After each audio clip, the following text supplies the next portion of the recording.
नमस्कार दोस्तों, मैं अंकुर उपाध्याय स्वागत करता हूं आप सभी का आपके अपने YouTube channel share market analysis में। दोस्तों, दो स्टॉक्स के बारे में आप सभी के साथ डिस्कशन करने वाला हूं इस वीडियो के माध्यम से। दोनों ने इन्वेस्टर्स को बहुत पैसा बना के दिया है, दोनों सरकारी कंपनी है।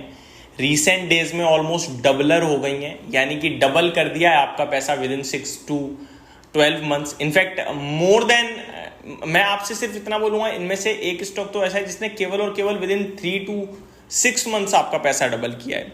लेकिन अभी समय थोड़ा खराब होता हुआ दिख रहा है। ये दोनों ही स्टॉक्स के बारे में बात करूं उससे पहले मैं मेन हेडलाइन बताना चाहूंगा आपको। स्टॉक्स के नाम बता दूं, ONGC oil and natural gas and oil India limited. पहले मैं आपको ऑयल इंडिया के बारे में बताना चाहूंगा। ऑयल इंडिया का शेयर आज एक बार फिर से लगभग 5% नीचे दिख रहा है दोस्तों। ONGC की बात करें तो अराउंड 3% की गिरावट ONGC में आपको देखने को मिल रही है। अब ये शेयर्स गिर क्यों रहे हैं, तो इसके पीछे का रीजन है इनका काम काज। दोस्तों, ये कच्चे तेल से रिलेटेड कंपनियां हैं, कच्चे तेल को रिफाइन करके बेचने का काम करती हैं। अब कच्चे तेल की बात करें तो उसके दाम बहुत हैवीली टूटते हुए दिख रहे हैं। कच्चा तेल क्रूड ऑयल 2021 के बाद निचले स्तर पे आता हुआ दिख रहा है। अपने टॉप से अगर आप काउंट करें तो मोर देन 26% क्रैश हो गया है। कल भी 3.5-4% की गिरावट देखने को मिली, लेकिन आज बाउंस बैक आ रहा है। अराउंड 1.8% समथिंग का बाउंस बैक है। 6,000 के नीचे 5,500 का लेवल दिखा दिया इनफैक्ट कच्चे तेल ने, भारतीय रुपए के हिसाब से बात करी जाए तो 5,500 रुपए का। अभी एक एक करके दोनों स्टॉक्स की बात करता हूं। पहले ONGC की बात कर लेते हैं दोस्तों। ऑयल एंड नेचुरल गैस बहुत ही प्यारा चार्ट पैटर्न है। एक महीने अब सारे रिटर्न्स ऑलमोस्ट चले गए हैं, लेकिन एक साल में स्टिल अभी भी स्टॉक ने 58% के रिटर्न्स डिलीवर करे हैं। दोस्तों, स्टॉक अपने सपोर्ट्स पे पहुंचता हुआ दिख रहा है। देखो, इसमें ना 300 का लेवल ब्रेक नहीं होना चाहिए था। 300 का लेवल ब्रेक हुआ, उसके बाद थोड़ी गिरावट के संकेत थे, जहां पे 270 रुपए तक का लेवल दिखता है स्क्रीन पे।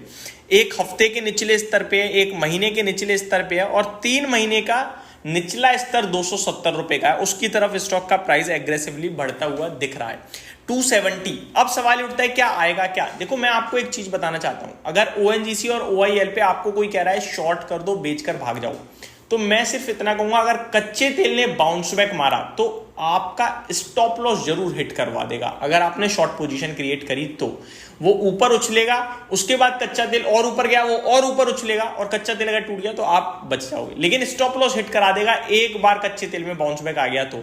और करंटली 1.8% कच्चा तेल ऊपर दिख रहा है। दूसरी बात, अगर आप इन्वेस्टर हो इन स्टॉक्स में तो क्या करें, तो देखो कच्चे तेल की स्थिति थोड़ी खराब दिख रही है दोस्तों, क्योंकि दुनिया कच्चे तेल को थोड़ा थोड़ा छोड़ रही है, उस पर डिपेंड होना कम कर रही है। और ग्लोबल जो लड़ाइयां चल रही थी वहां भी काफी सारी जगह ऐसी हैं जहां पे ये लड़ाइयां शांत हो गई हैं, जिसकी वजह से कच्चे तेल की डिमांड और सप्लाई थोड़ा थोड़ा मैच करने लगी है। इनफैक्ट अभी तो सप्लाई बहुत ज्यादा है डिमांड के सामने। कुछ जो प्लांट से जो प्रोडक्शन रोक के बैठे हुए थे कच्चे तेल का, वो भी करने लगे हैं। तो ये सारी चीजें कच्चे तेल की डिमांड को बढ़ा रही हैं, लेकिन उतनी सप्लाई दिख नहीं रही है मार्केट में। सॉरी, सप्लाई को बढ़ा रही हैं और उतनी डिमांड मार्केट में दिख नहीं रही है। ये एक कारण है कि गिर रहा है। तो पोजिशनल टू लॉन्ग टर्म देखा जाए तो कच्चा तेल वीक है, लेकिन अगर आप शॉर्ट पोजीशन क्रिएट कर रहे हो तो आपका ऐसा हो सकता है किसी भी वक्त। तो हमें दो चीजें समझ में आ गई। एक, हमें शॉर्ट पोजीशन क्रिएट नहीं करनी है। अब सवाल दूसरा है कि मेरे पास भैया लॉन्ग टर्म के लिए पड़ा हुआ है शेयर, मैं क्या करूं। तो मुझे लगता है कच्चे तेल लॉन्ग टर्म के हिसाब से थोड़ा वीक है, उछाल मारेगा, उछाल में निकलने की कोशिश कीजिएगा।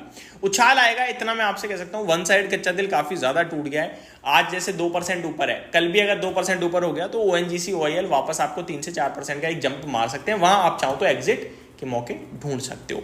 ONGC मैंने आपको बताया 270 तक का टेक्निकल चार्ट पैटर्न दिखा रहा है, वहां से उछाल आ सकता है, हो सकता है यहां से भी एक आध बाउंस बैक मार दे, बट अभी कोई सपोर्ट आसपास दिख नहीं रहा है। वन साइडेड टूटता है, कंसोलिडेट करता है, टूटता है, कंसोलिडेट करता है। अभी थोड़ा वीक है चार्ट, काफी वीक है, 270 के पास पहुंच सकता है। OIL की बात करते हैं दोस्तों अब, यानी ऑयल इंडिया लिमिटेड 580 पे आ चुका है, 750 रुपए के हाई है, 200 रुपए वन साइडेड टूट गया है, कोई सपोर्ट आसपास दिख नहीं रहा है। ये बाउंस बैक जिस दिन करेगा बड़े लेवल पे करेगा, बड़ा बाउंस बैक आएगा। लेकिन गिरावट जो है वो अभी स्टिल चल ही रही है। बाउंस बैक आएगा वो 5-7% का, वो 5-7% कौन से लेवल से बाउंस बैक आएगा वो देखने वाली बात है। तो दोनों ही स्टॉक्स काफी खतरनाक दिख रहे हैं। कच्चे तेल पे क्या वीकनेस है, बिल्कुल है, लेकिन एक उछाल आ सकता है क्योंकि काफी ज्यादा टूट गया इसलिए, और उछाल में ये भी उछलेंगे और फिर वापस नीचे आ जाएगा, यानी बाउंस बैक कहोगे आप उसे और कुछ भी नहीं। वन मोर थिंग, अब कच्चा तेल नीचे जा रहा है तो इसका फायदा भी बहुत कंपनियों को मिलता है। हमारी फेवरेट कंपनी एशियन पेंट, जिसपे मैंने आपसे कहा था भैया 2800-2900 रुपए पे कुछ समझ में नहीं आ रहा तो इसे लेके बैठ जाओ, क्योंकि ये स्टॉक ब्लू चिप है, दिवाली से पहले चलने के संकेत पूरे दे रहा है। कच्चे तेल में प्रॉब्लम दिख सकती है, इसके लिए गोल्डन पीरियड आ सकता है। बड़े लंबे समय से कंसोलिडेशन चल रहा है, बड़े लंबे समय से कोई तेजी नहीं बनी है, अब चल सकता है। स्टॉक आपके लिए 3350 हो गया है, और जिसने लिया है, जो लेके बैठा है, वो अभी बैठा ही रहे। बेचने की जल्दबाजी मत करना कि बाजार में उठा पटक है, ये है वो है, ये नहीं गिरेगा भाई साहब। अब ये आपके लिए 3500 जो हमारा पहला लक्ष्य था, उसके बाद 4000 और 4500, ये लॉन्ग टर्म में आपके लिए आते हुए दिखेंगे। जो बैठा रहेगा वो कमा के जाएगा 30%, और क्वालिटी स्टॉक में कमा के जाएगा। तो ये मेरी तरफ से अपडेट थी, होप आपको सारी चीज़ें समझ में आई होंगी। Thank you so much for watching this video, have a great day guys.